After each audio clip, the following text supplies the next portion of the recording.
50,000 HP, that is the magic number for today's video. So, good day everyone.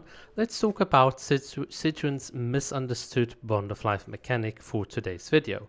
So, what is her Bond of Life mechanic? Well, basically, if you use her E ability, you get 2 source water droplets, and the moment Sigewinne picks it up, you get 10% worth of her max HP as Bond of Life. So, keeping in mind 50,000 HP, you get 20% of that, which is 10,000, which very neatly, if you look at what's on screen, converts to the maximum of 5 elemental energy for her. And funnily enough, if you look at her passive talent, Detailed Diagnosis, this effective 10,000 HP of Bond of Life also converts to the maximum 30% outgoing healing. So this is quite neat. This is the number you need to max or to look for in order to max out both her outgoing healing and her energy restoration. So that is really the gist of her Bond of Life mechanic. That's how it works. It's not really about Clorand having a Bond of Life or anything like that. But regardless, let me show you some raw numbers as you can see here in the game.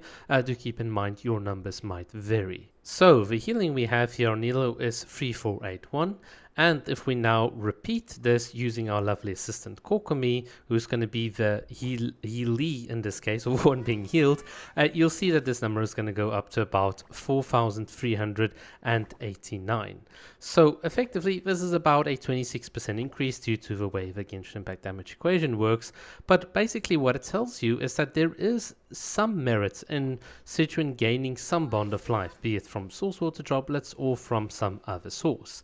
Now, one of the comments I had in one of my recent videos talked about the fact that they think that the visual indicator is just a bit too low and that it might be a bug, but I can assure you the Bond of Life that Sigewinne gains is legitimate. So you'll see here, I'm going to quickly pick up 10,000 worth of Bond of Life, and Kokomi herself will only be able to heal the full amount after 2 jellyfish ticks. So that indeed confirms that whilst the visuals might not be fully representative, the actual math behind it is.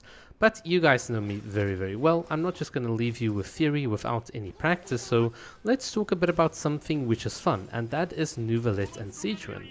So a lot of people might assume that the synergy between these two is the fact that you get more source water droplets for Neuvillette. I mean, wouldn't that be so cute? But that's not the real synergy. So if you want to play a Hyper Bloom equivalent here, then effectively what you'll find is that what Sigewinne's Bond of Life is going to do is it's going to help keep Neuvillette above his 80% threshold, or at least get him closer to that, which in turn will increase the damage that he's going to do. So let's just remind ourselves then what Sigewinne does here.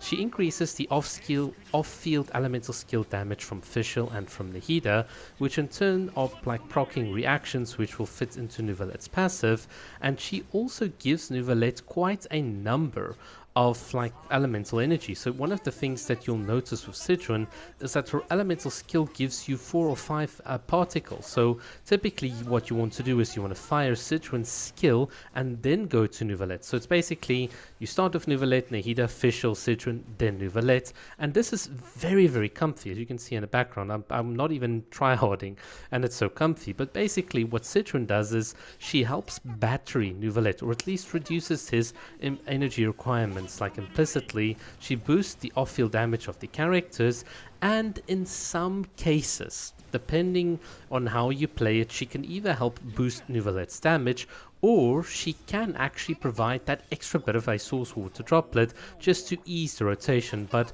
one thing that I found with Neuvillette teams, and as someone that has him here on my alt account, is that you never really run out of source water droplets if you play with Neuvillette properly. You'll always in his rotation have enough to beat the enemy, because what you want to do is you want to go through at least 2 attack cycles, and then you want to refresh the buff. So you want to attack, use the Nahida E, get Oz back on the field, use a Sigewinne's elemental skill, and then you go back to Neuvillette. So it's not like you don't have the facility to keep on attacking Neuvillette.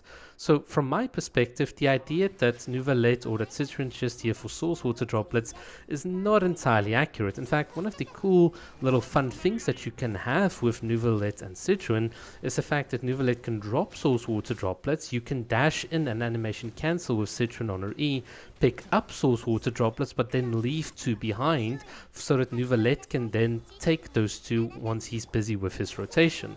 So that is actually how the synergy plays out, and that's why I've been putting up the footage here in the background. So hopefully you can understand this better.